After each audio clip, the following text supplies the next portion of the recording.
मोठा भाऊ म्हणाला की राघव, मी वकिलाकडून घटस्फोटाचे पेपर बनवले आहेत, यावर तुझी सही कर, त्यानंतर आपण केस करू शकतो. त्यानंतर राघवने ते सगळे कागदपत्र वाचले.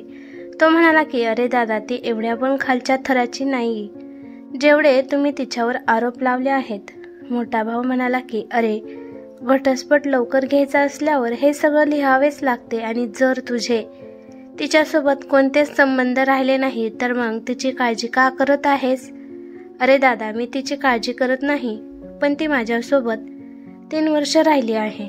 आम्ही सोबत सुखादुःखाचे दिवस घालवले आहेत. ती माझ्या मुलाची आई पण आहे. मी कसं म्हणू की ती चारित्र्यहीन आहे? मी हे खोटं कसं सांगू की तिचं दुसऱ्या पुरुषांसोबत संबंध आहेत? त्याचा मोठा भाऊ म्हणाला की हे बघ राघव, मी तुझा मोठा भाऊ आहे आणि मी तुला आदेश देत आहे की तू याच्यावर सही कर. मी एक चांगला वकील पाहिला आहे, त्याला ॲडव्हान्समध्ये 25,000 रुपये पण दिले आहेत. आता कोणताच ऑप्शन उरला नाही, तुला सही करावी लागेल. राघवने रागात ते कागद फेकून दिले आणि म्हणाला की मी तिला सगळ्या माणसांसोबत चारित्र्यहीन म्हणू शकत नाही. तिच्यासोबत मी 3 वर्ष घालवले आहेत. खड्ड्यात जाऊ द्या तुमचा वकील आणि हे कागदपत्रे. त्याचा मोठा भाऊ म्हणाला की जर उद्या तुझ्या बायकोने केतकीने तुझ्यावर तू चारित्र्यहीन, तू धोकेबाज आहे, हुंड्यासाठी मला मारतो, हे जर आरोप लावले तर तू काय करणार आहेस? राघव म्हणाला की तरी पण मी असले घाणेरडे आरोप तिच्यावर लावू शकणार नाही. असं म्हणून राघव तेथून निघून गेला.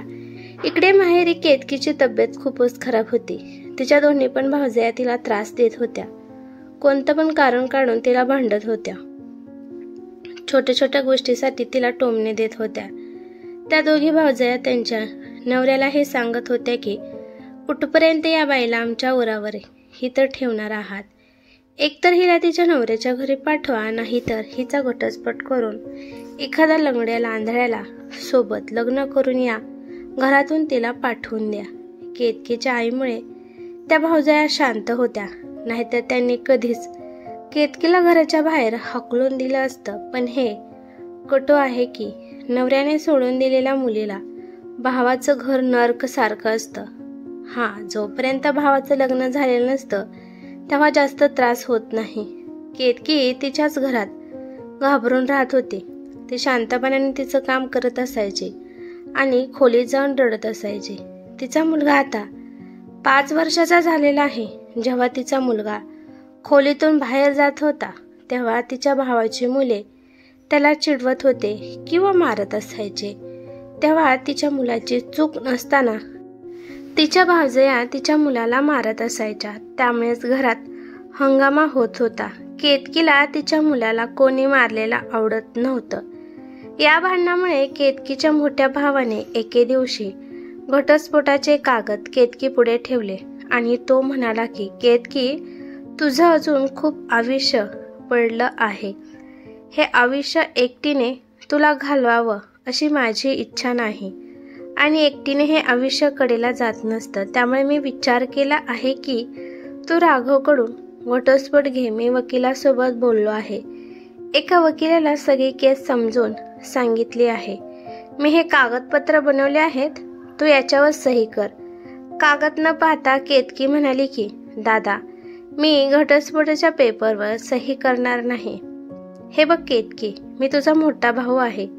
तुझ्या आनंदाचा विचार करत आहे आणि शिवाय मी तुझ्यासाठी एक चांगला मुलगा सुद्धा शोधला आहे आणि तो तुझ्यासोबत लग्न करायला तयार पण आहे. केतकी म्हणाली की हे बघा दादा, मी दुसरं लग्न करणार पण नाही आणि मी घटस्फोट सुद्धा देणार नाही. शेवटी तिच्या वहिनीने भावाला पूर्णपणे बोलण्याची ट्रेनिंग दिली होती. त्यामुळे तो पण रागात तिला म्हणाला की मग काय आयुष्यभर इथं माझ्या तुकड्यावर राहणार आहेस का? तुझ्यामुळे तुझ्या दोन्ही पण भावाची गृहस्थी तुटायला लागली आहे. तुझी वहिनी बरोबर बोलत आहे. तू विनाकारण इथं राहिली आहे. तू याच्यासाठी इथं थांबली आहे की तुझ्याप्रमाणे आमची पण गृहस्थी मोडावी. ते क्षण केतकीसाठी खूप अवघड होते. ज्या घरात ते राहत होते ते घर पण भाड्याचं होतं. त्यामुळे ती तिचा हक्क सुद्धा मागू शकत नव्हती आणि थोडी जमीन होती, ती जमीन विकून त्यांनी त्यांच्या नावावर नवीन जमीन घेतली होती, त्यामुळे केतकीच्या वाटणीला काही सुद्धा नव्हतं. त्यानंतर तिच्यावर प्रेशर टाकल्यामुळे केतकीने त्या घटस्फोटाच्या पेपरवर सह्या केल्या. वकिलांनी त्यांना कोर्टमध्ये हजर होण्यास सांगितले. जेव्हा केतकीने पाठवलेले घटस्फोटाचे पेपर त्याने पाहिले तेव्हा त्याचे डोळे उघडले. तो बेचैन झाला. केतकी आणि राघवच्या लग्नाला 6 वर्ष झाले होते. त्या दोघांमध्ये नॉर्मल भांडण होत होते, यापेक्षा जास्त काही नाही. ते त्यांच्या आयुष्यात खुश होते. दोघे पण एकमेकांवर खूप प्रेम करत होते, एकमेकांची खूप काळजी घेत होते. पण लग्नाला 2 वर्ष झाल्यावर केतकीला असं वाटू लागलं की राघव तिची काळजी घेत नाही. तो माझ्यापेक्षा त्याच्या आईची आणि बहिणीची खूप काळजी घेतो. आणि याच गैरसमजामुळे त्या दोघांमध्ये भांडणे होऊ लागली. एके दिवशी केतकीचा तिच्या मोठ्या जावेसोबत काहीतरी खटकलं होतं. त्यावेळेस केतकीच्या नवऱ्याने राघवने मोठ्या जावेची बाजू घेतली होती. त्यामुळे केतकीला खूप राग आला. ती विचार करते की जरी सगळी दुनिया माझ्या विरुद्ध असली तरी चालेल, परंतु आपला नवरा आपल्याकडूनच बोलला पाहिजे.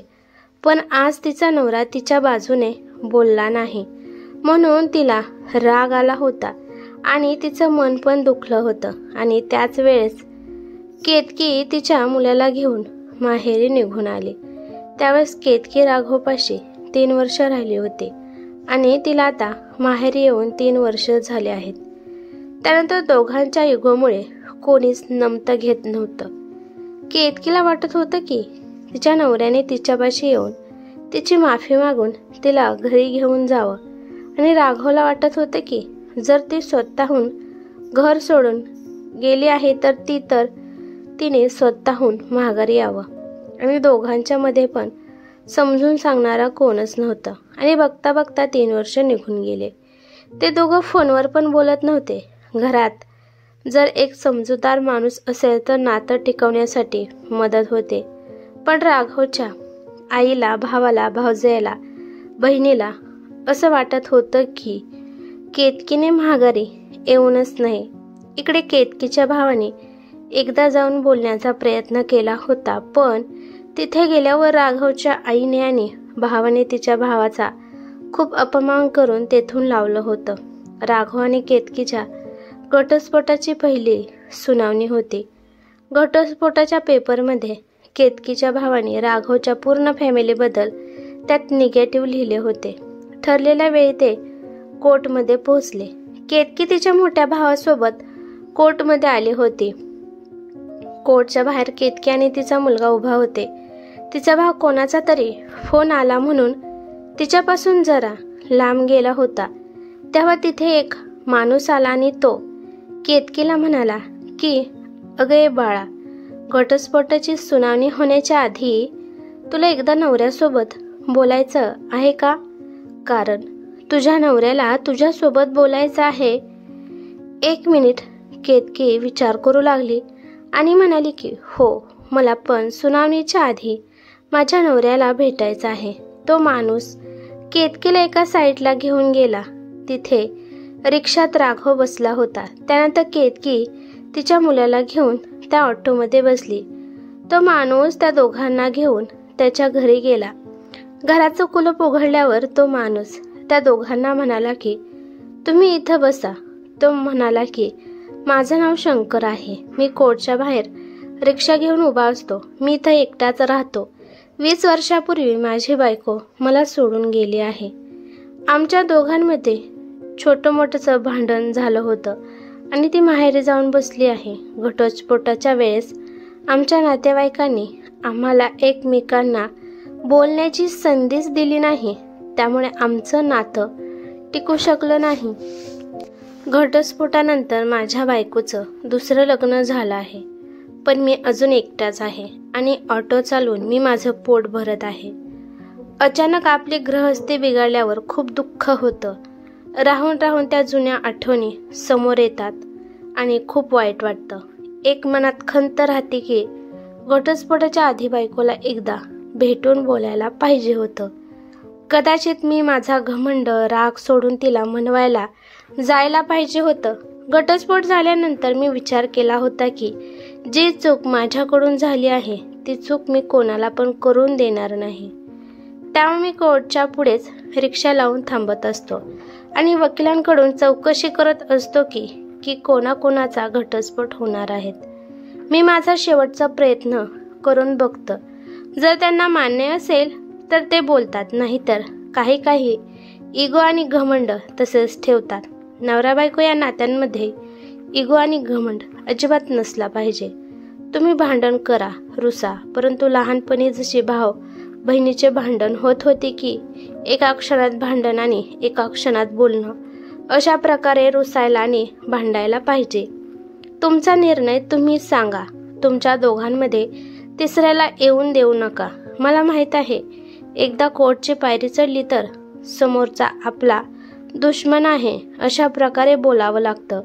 वकिलाप्रमाणे घटस्फोटाचे पेपर बनवले जातात. त्यामध्ये खूप घाण आरोपसुद्धा लावले जातात आणि आपल्याला तसं कोर्टात बोलावं पण लागतं. आणि त्यामुळे तुम्ही दोघं एकमेकांची घृणासुद्धा करू शकता. त्यावेळेस तुम्हाला कोण समजवायला येत असेल तरी पण तुम्ही त्यांचं समजून घेत नसता. केतकी आणि राघवचे दोघांचे पण मोबाईल वाजत होते. दोघांच्या पण परिवाराचे फोन येत होते. शंकरराव म्हणाले की पहिलं तुम्ही दोघं आपापला मोबाईल स्विच ऑफ करा, नाही तर तुम्ही दोघं एकमेकांसोबत बोलू शकणार नाही. त्यानंतर दोघांनी पण आपापले फोन बंद केले आणि शंकरराव म्हणाले की मी आता माझी ऑटो घेऊन निघतो. तुम्ही दोघं तुमचं नातं सुधारण्याचा प्रयत्न करा. जेव्हा तुमचं बोलणं होईल तेव्हा या घराला कुलूप लावून चावी तुळशीच्या कुंडीमध्ये ठेवून जावा. जेव्हा शंकरराव तेथून निघून गेले तेव्हा पहिल्यांदा केतकीने राघवकडे पाहिलं. 3 वर्षात राघव खूप बदलला होता. त्याच्या चेहऱ्यावर पहिल्यासारखं तेज राहिलं नव्हतं. टेन्शनमुळे हडकुडा झाला होता. राघवने पण एकदा केतकीकडे पाहिलं. त्याला पण जाणवलं की केतकी त्याच्या वयामानानुसार खूपच जास्त वयाची दिसू लागली आहे. पण चेहऱ्यावर अजून पण तिचं भोळं रूप दिसत आहे. दोघांचा पण 5 वर्षाचा मुलगा समोर बसला होता. तो राघवला ओळखत नव्हता. तो फक्त त्याच्याकडे टुकूमुकू पाहत होता. राघव केतकीला म्हणाला की तू पाठवलेले घटस्फोटाचे पेपर मी पाहिले आहेत. त्यामध्ये माझ्याबद्दल खूपच वाईट लिहिलं आहे. पण मला माहीत आहे हे सगळं तू लिहिलं नाही. हे सगळं तुझ्या भावाने आणि वकिलाने मिळून लिहिलं आहे. त्याच्या बोलल्यावर केतकी काहीच बोलली नाही. माझ्या भावाने पण असेच तुझ्यावर वाईट आरोप लावून कागदपत्र बनवले होते, परंतु मी त्याच्यावर सही केली नाही. कारण त्याच्यात पण तू जे माझ्यावर आरोप लावले आहेत तसेच आरोप लावले होते. पण मला हे मान्य नव्हतं की पूर्ण कोर्टमध्ये तुझी बदनामी व्हावी. केतकीने राघवकडे पाहिलं आणि ती म्हणाली की माझी एवढी काळजी घेण्यासाठी धन्यवाद. त्यानंतर राघव तिला म्हणाला की केतकी, मला माफ कर. जेव्हा तुला माझी गरज होती तेव्हा मी तुझी मदत करू शकलो नाही. मी मोठ्या वहिनीच्या बाजूने बोलत होतं. पण मला नंतर कळालं की वहिनी एकाचं 2 करून तुझ्याबद्दल माझे कान भरत होती. मी चुकीची बाजू घेत होतो. असं म्हणल्या केतकी रडू लागले. राघव म्हणाला की प्लीज रडू नकोस. केतकी म्हणाली की 3 वर्षापासून मी रडत आहे. जे तुम्ही आता म्हणाला आहात ते तुम्ही आधीसुद्धा म्हणू शकला असता. जरी मी रुसून आली असली तरी तुम्ही माझी समजूत घालून मला घेऊन जायचं असतं. राघव म्हणाला की जरी तू स्वतःहून रुसून गेली होती तर तूच स्वतः महागारी यायचं असतं. केतकी म्हणाली की मी महागारी कोणापाशी येणार होती, जो माझं काहीच ऐकून घेत नाही, जो माझा असून माझा नाही. जर मी महागारी आली असती तर तुमच्या घरातल्या माणसांनी माझं खेळणं बनवलं असतं. तुम्ही आईची बाजू घेता, बहिणीची बाजू घेता, तेव्हा मी सहन केलं. पण तुम्ही माझी बाजू न घेता जाऊबाईची बाजू घेतली, तेव्हा मला वाईट वाटलं. आज मी घरून येताना विचार केला होता की तुमची प्रिय वस्तू, तुमचा मुलगा तुमच्यापाशी देऊन मी लांब निघून जाणार होती आणि त्यानंतर आपल्या दोघांची अशी कोर्टमध्ये बदनामी तरी झाली नसती. राघव म्हणाला की प्लीज केतकी असं बोलू नकोस. मला माफ कर. मला तुझ्यासोबत आयुष्य जगायचं आहे. विसरून जा जुन्या गोष्टींना. चला आपण नवीन आयुष्य सुरू करू. परंतु केतकी नाही म्हणून सांगितलं. ती म्हणाली की ज्या नवऱ्याला 3 वर्ष बायकोची काळजी वाटली नाही त्या माणसासोबत मला राहायचं नाही. राघव म्हणाला की प्लीज केतकी आपल्या मुलाचा तरी विचार कर. ती म्हणाली की या 3 वर्षात तुम्हाला तुमच्या मुलाची आठवण आली नाही का? मला सांगा. त्याला भेटण्यासाठी तुम्ही किती वेळा आला होता? केतकीच्या बोलण्यावर राघव एकदम बावरला. राघव म्हणाला की मी खूप वेळा तुझ्या माहेरी आलो होतो. मुलाला रस्त्यावरूनच पाहून मी जात होतो, परंतु तू मला कुठेच दिसत नव्हती. घरात येण्याची माझी हिंमतच होत नव्हती. राघवचं बोलणं ऐकून केतकीचा राग जरा शांत झाला. मी तुझ्याशिवाय राहू शकणार नाही. शेवटी केतकी पण जास्त वेळ रुसू शकली नाही. ती त्याला म्हणाली की तुम्हाला एक विचारू का? तो म्हणाला की काय? ती म्हणाली की मला तुमच्या मिठीत यायचं आहे. खूप दिवस झालं तुमच्या मिठीत आली नाही. त्यानंतर राघव उठला आणि तिला घट्ट मिठीत घेतलं. नंतर शंकररावाच्या घराला कुलूप लावून केतकी आणि राघव मुलाला घेऊन निघून गेले. कोर्टमध्ये दोघांचे पण भाऊ आणि वकील वाट पाहत होते. चालता चालता केतकी राघवला म्हणाली की आपल्या कोर्टच्या सुनावणीचं काय करायचं? राघव म्हणाला की खड्ड्यात गेला तो कोर्ट आणि ती सुनावणी. जर आपण दोघंच नाही गेलो तर ते काही सुद्धा करू शकत नाही. त्यामुळे टेन्शन घेऊ नकोस. आणि मग राघवचं बोलणं ऐकून दोघे पण मुलाचा हात हातात घेऊन चालू लागले. ही कथा कशी वाटली ते मला कमेंट करून नक्की सांगा. कथा आवडली तर लाईक शेअर नक्की करा आणि चॅनलवर ते नवीन असाल तर चॅनलला सबस्क्राईब करा. धन्यवाद.